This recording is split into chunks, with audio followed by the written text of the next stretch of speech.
What many consider minor sins, such as anger or a simple misdirected desire, were placed by Jesus on the same level as crimes that society vehemently condemns. And this raises a question that troubles even the most dedicated disciple.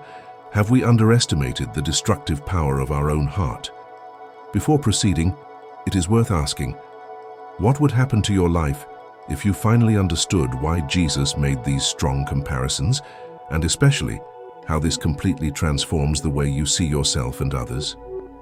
Whoever continues to listen to these words chooses to look inward with faith, as someone who recognizes that they were not created by chance, but as a chosen one who carries within them a purpose that comes from God. This video is not a simple religious study. It is a deep mirror capable of revealing how small attitudes can shape the destiny of relationships, choices, and even the way you see those who walk beside you. Jesus did not make random exaggerations. He opened doors to a wisdom that few dare to explore, and those who walk through those doors never interpret life the same way again. You will understand why Jesus broadened so many limits and transformed external rules into invitations for a radical inner change. You will discover how to master impulses before they master you, how to see the dignity of the other before contempt sets in, and how to build relationships that reflect the love and justice that come from God Himself.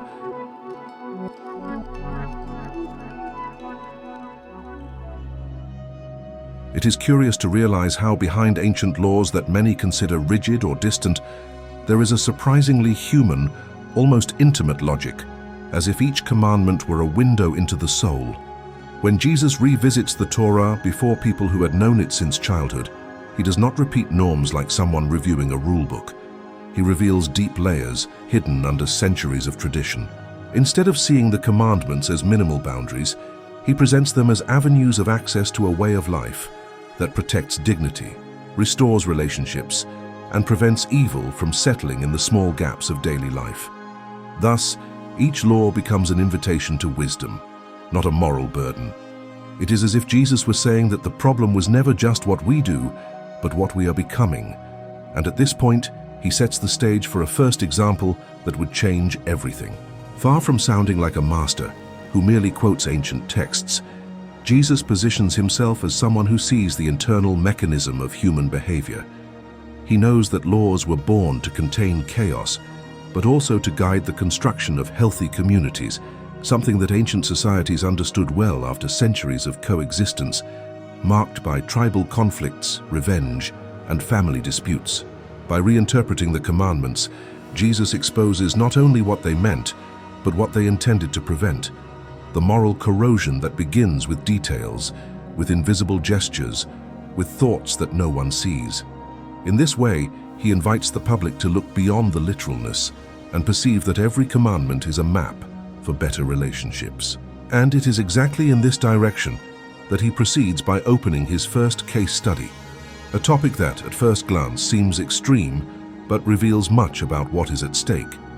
Suddenly, Jesus leads everyone to face a topic that no one expected to delve into: homicide, perhaps the most consensual commandment of the entire Torah. In a world marked by territorial disputes, family feuds, and political tensions under Roman rule, "You shall not murder" seemed too obvious even for the simplest among the listeners.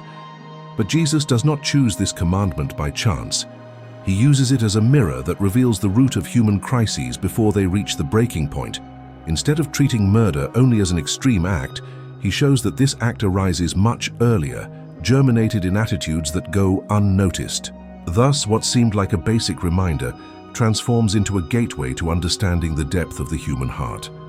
And that is where Jesus begins to turn the key of the conversation. By citing this well-known commandment, He dismantles the false sense of moral security that many carried. The idea that not killing anyone would be sufficient proof of integrity. He points to the Hebrew tradition, where the prophets already denounced that violence begins in thoughts and infiltrates coexistence until it explodes in tragedy, as seen in the story of Cain and Abel, narrated millennia ago. Jesus goes a step further by transforming the commandment into a starting point, not an arrival point, pushing the public to reflect on the small daily tensions, misunderstandings, accumulated resentments, and gestures of contempt that ferment over time. With this, he opens space for an even more disconcerting revelation: the connection between anger, insults, and human devaluation that can silently destroy long before any visible act. Before anyone could breathe a sigh of relief for never having committed murder, Jesus dismantles this comfort zone with a statement that sounds almost like a blow to the table. Uncontrolled anger and insults carry the same destructive seed that leads to homicide. He does not say that the effects are the same, but that the root is the same: the corrosion of human dignity. In ancient societies, insulting someone in public could ruin entire reputations, generate family fights, and even conflicts between villages, something recorded in rabbinic texts and in accounts by the historian Flavius Josephus. Jesus brings this reality to the heart of every person, showing that despising someone, even without lifting a finger, already reveals a serious internal rupture. Thus, violence ceases to be only physical and also becomes moral. And this new understanding pushes the conversation into even deeper regions. By confronting the human tendency to minimize harsh words and emotional outbursts, Jesus shows that these attitudes create invisible cracks that can destroy homes, friendships, and entire communities. Just remember how, in Hebrew culture itself, a person's name represented who they were. Therefore, humiliating them was almost erasing their identity. In an almost surgical tone, Jesus reveals that every offensive word, every gesture of contempt, acts as a blow against the value of the other. It is the anticipation of chaos, the prelude to violence, the fertile ground for ruptures that could have been avoided. In this way, he broadens the notion of responsibility and paves the way to understanding why the commandment goes far beyond avoiding bloodshed. And with this, he prepares the public to see the moral richness hidden behind that ancient prohibition. When Jesus deepens the commandment, "You shall not murder," he transforms it into something much greater than the simple prohibition of taking a life. He reveals that every human being carries an intrinsic value, a moral weight that precedes any law. This idea already appeared in the Hebrew tradition since the book of Genesis, where every person is described as bearing the divine image, a concept that, over the centuries, influenced debates about justice, ethics, and even community practices among Jews of the diaspora. By rescuing this, Jesus reminds us that devaluing someone is wounding this fundamental principle. With this perspective, the commandment becomes a kind of moral lens that exposes how small attitudes can dehumanize the other. And thus the discussion gains depth and resonates to this day. By showing that violence begins long before any physical aggression, Jesus completely redefines what it means to fulfill the law. He suggests that the true target of the commandment is the heart inclined to indifference, contempt, and the inability to see in the other a reflection of the Creator. It is not just about avoiding tragedies, it is about cultivating an environment where every person is treated as someone of non-negotiable value. This perspective echoes even in modern human rights movements, which frequently cite human dignity as a universal ethical foundation. In the end, Jesus does not reduce the commandment. He elevates it, inviting everyone to see the other with a respect that goes far beyond the legal minimum. And from this understanding naturally springs the next example he brings, as provocative as the first. Without warning, Jesus changes the focus and takes everyone to an equally delicate ground: adultery, a topic that spanned from the Code of Hammurabi to Roman legislation, always loaded with serious social consequences. At first, it seemed that he would merely repeat the same prohibition known for generations, but Jesus does the opposite.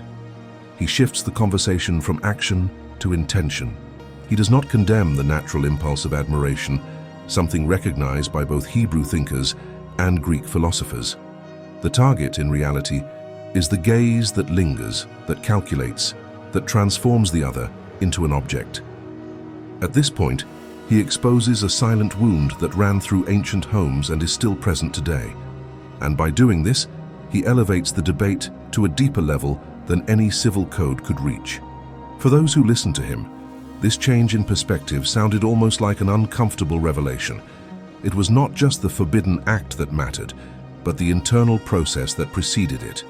The rabbinic tradition already discussed the responsibility of thought, But Jesus goes further by stating that intentional desire can wound dignity as much as the consummated action. He denounces the logic of possession that treated women as trade goods, an evident trait in many ancient societies, and which, even in different ways, still echoes in contemporary culture. His teaching cuts through the fantasy and exposes the real mechanism, the heart that reduces someone to the function of satisfying a desire. With this move, he prepares his listeners for an even more forceful reflection on what really happens when the gaze stops seeing a person and starts seeing an object. Just one detail is enough for Jesus to reveal the depth of the problem. He does not accuse the eyes or the hands, but the heart that chooses to transform someone into an instrument of pleasure. His discourse uses dramatic hyperboles, such as plucking out one's own eye, not to encourage mutilations, but to show how serious it is to allow distorted desire to govern relationships. In the Hebrew tradition, the body was considered good and sexuality part of the divine creation. Therefore, the danger was not in the attraction, but in the intention that dehumanizes. This distinction was so important that ancient Jewish texts warned about the social consequences of objectification. Jesus merely takes this warning to the necessary extreme to make an impact, and the impact happens. By talking about cutting out the evil at the root, Jesus points to a practice that Stoic philosophers also discussed: inner discipline as a form of freedom. For him, dealing with desire was not repressing sexuality, but preventing it from becoming a destructive force. Ancient societies knew the damage this could cause, from family intrigues to conflicts between entire peoples, and recorded such consequences in chronicles and legal accounts. Jesus transforms this knowledge into a radical call: protect the heart to protect relationships. Fundamentally, his invitation is for each person to face their impulses with honesty and courage before they become behaviors that harm themselves and others. And it is precisely in this climate of moral courage that he moves on to an even more delicate topic: divorce in its turbulent historical context. As soon as the public begins to assimilate the depth of the previous examples, Jesus touches on a social wound that many preferred to ignore: divorce. In that period, only men could end the marriage, and this created such a great imbalance that women were often left without support, without legal protection, and without a chance of social reintegration. To understand the tension of the time, one only needs to remember the heated debate between two rabbinic schools, that of Shammai, which was more rigorous, and that of Hillel, which was more permissive. The former accepted divorce only in cases of infidelity. The latter allowed it for practically any reason, even something trivial like a burnt dish. Jesus enters this debate like someone shining a spotlight on hidden injustices, and this spotlight is uncomfortable. The political scenario of the period also inflamed this discussion. The reign of Herod Antipas, for example, was marked by controversies involving divorces and remarriages, events that caused scandal and even strained alliances with neighboring peoples, facts recorded by the historian Flavius Josephus. It was an environment where divorce could be used as a social, political, and economic weapon. By addressing this topic, Jesus is not just talking about personal relationships, but about an entire system built on inequalities. By bringing this conversation to the center, he reveals that the problem is not simply legal, but human. How people deal with commitment, responsibility, and the value of the other. And based on this analysis, he prepares to redefine the understanding of justice in this sensitive field. Amidst a scenario where laws were used as a shield for personal interests, Jesus decides to invert the logic and use the law as protection for the vulnerable. By aligning himself with the more restrictive interpretation, the one that allowed divorce only in case of infidelity, he was not hardening rules, but curbing silent abuses that destroyed lives. Women abandoned for trivial reasons were often condemned to poverty, and historical records show that in various villages in Judea, they depended on community charity to survive. By saying that a man who unjustly divorces causes his wife to commit adultery, Jesus publicly denounces the male irresponsibility that left so many women exposed. It is a powerful critique that shakes the social structure. At the same time, Jesus' teaching reveals something that many of his contemporaries did not want to face. Marriage was not a contract that could be discarded on a whim, but an alliance that required mutual responsibility. He shows that the law given centuries before already had this purpose of protection, but had been distorted over time to favor those who had more power. By rescuing this original meaning, Jesus repositions the discussion on the axis of human dignity. It is not about restricting freedoms, but about preventing someone from treating the other as disposable.